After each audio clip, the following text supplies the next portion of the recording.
اون شبم دیگه داستان یه ذره تند شد و یک گروهی، یعنی یک گروه که نبودن، از 2 تا شهر بودن، جمع شدند و دیگه اتفاقی که نباید بیفته افتاد و خیلی اذیت شدیم و بیشتر از هم سید، یعنی علنا کتک خوردیم دیگه. انصافا هم اون موقع اگر اشتباه نکنم تو همون مشهد هیچ کس جرئت نمی‌کرد از سید جواد طرفداری کنه.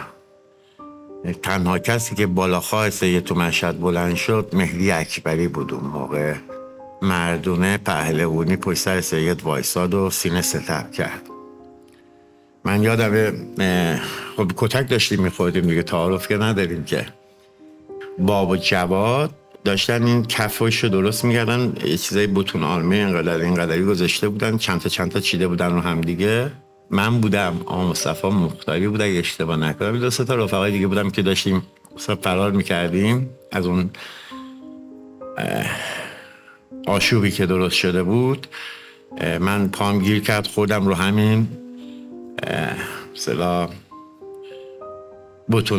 بوتونهایی که پیش ساخته بود و از این اتفاقات بر رفقا خیلی اون شب افتاد و خیلی شب تلخی بود. و کل داستان چی بود؟ داستان این بود که نمیتونستن بزرگی سید جواد ذاکر رو ببینن. یه جمله خیلی قشنگی میگفت که سید جواد ذاکر میگفت با همون لهجه آدم، میگفت خدا 2 جا به بنده میخنده. یه جا که خدا بندش رو بخواد ببره بالا همه بخوام بزنه زمین.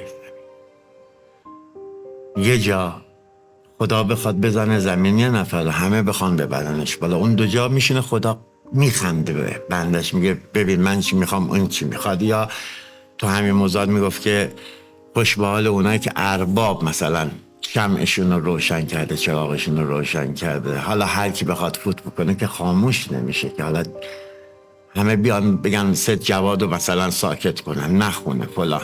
قشنگ این جملاتش هنوز که هنوز تو گوشمه و همین جورم بود. اگه جمعیت یه نفر رو بالا ببره زود میارم پایین. خوشا به حال اونی که چراغشو امام حسین روشن کنن، دیگه اهل عالم جمع بشن، هرچی فوت کنن خاموش نمیشه. خدا میخواست جواد گل کنه و با همه ممانعت ها و همه اذیت ها گل کرد جواد ذاکر.